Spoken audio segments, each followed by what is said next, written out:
एक बार छवि खराब हो जाए तो बनाने में बड़ा समय लगता है।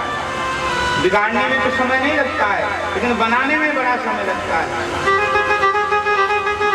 और कन्याओं के ऊपर एक बार कलंक लग जाए तो कोई स्वीकार नहीं करता। देवियां कह रही हैं, प्रभु अगर हमको आप त्याग देते हो, यहाँ से चली जाती हैं, तो ना ही कोई हमारे साथ विवाह करेगा, ना ही कोई हमको अंगीकार करेगा, ना ही हमको स्वीकार करेगा कोई। प्रभु हम कहाँ जाएं? अब आपकी शरण में हैं, आपकी चरण शरण हमने ग्रहण कर ली है, हम आपको छोड़ करके कहीं नहीं जाएंगे। परमात्मा ने कहा तो क्या करना है देवियों? देवियों ने कहा कि प्रभु हमको कोई स्वीकार नहीं करेगा। परमात्मा कहते हैं जिसको कोई स्वीकार नहीं करता है उसे मैं स्वीकार करता हूँ। परमात्मा ने सबसे साथ में पाणी ग्रहण संस्कार कर लिया। इस प्रकार से 16,108 भगवान श्री कृष्ण के विवाह हुए।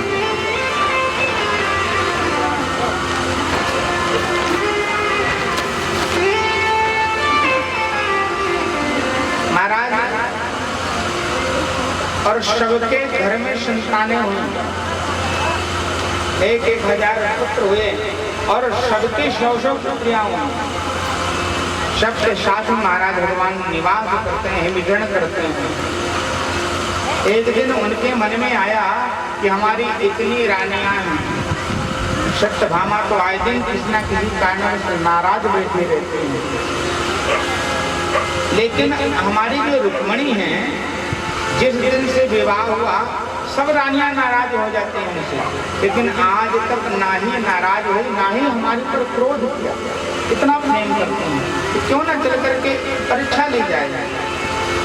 देवी के पास गए और जाकर के रुक्मिणी मैया के गोद पर सर रख लिया है और सर रख करके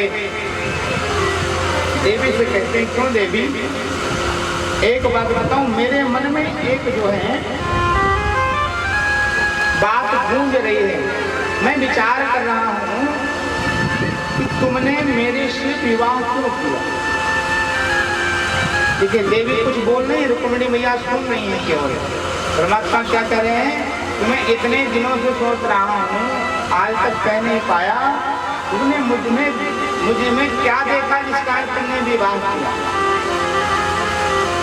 रुक्मिणी मैया कहते हैं कि प्रभु इतने वर्ष विवाह के बीत गए, इतने बाल बच्चे हो गए, नाती पोते हो गए, आज तक आपने कुछ भी नहीं किया ऐसा, और आज ऐसा नहीं क्यों कर रहे हैं?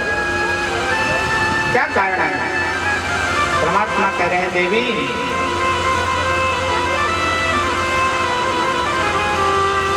एक बात बताऊं, मुझे लगता है तुमने सोचा होगा, विवाह ये देख करके किया होगा, तुमने सोचा होगा कि द्वारिका का राजा है, अपार धन संपदा है, तो इसके साथ में विवाह करना उचित रहेगा, सुख में जीवन जीऊंगी। लेकिन देवी मैं द्वारिका का राजा स्वयं नहीं हूँ, मेरे राजपाट को स्वयं बलदाऊ महाराज चलाते हैं, मैं तो उनका सेवक हूँ, सेवक। अच्छा, मुझे लगता है तुमने मुझे भी ये देखा होगा कि मैं कोई शूरवीर हूँ, योद्धा हूँ, जिसके हाथ तुम विवाह करने के बाद सुरक्षित रहोगे। इसी कारण पक्का तुमने मुझसे विवाह किया, मुझे चुनना पड़ा। देवी कुछ बोल नहीं रही, सर को झुका करके बैठी। फिर परमात्मा कह रहे हैं, देवी अच्छा, मुझे लगता है कि आपने ये सोचा होगा कि कोई मैं बड़े कुल खानदान का हूँ, ये देख करके शायद आपने विवाह कर लिया हो। देवी कुछ कह रहे हैं। परमात्मा पूछ रहे हैं, देवी आपने देखा क्या मुझ में, क्या मेरे अंदर देखा आपने? बहुत देर बाद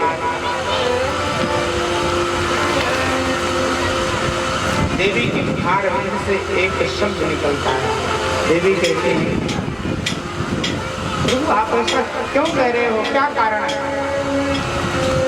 क्या मैं आपको इतनी बुरी लगने लगी जिस कारण आप मुझे ऐसे ऐसे शब्दों से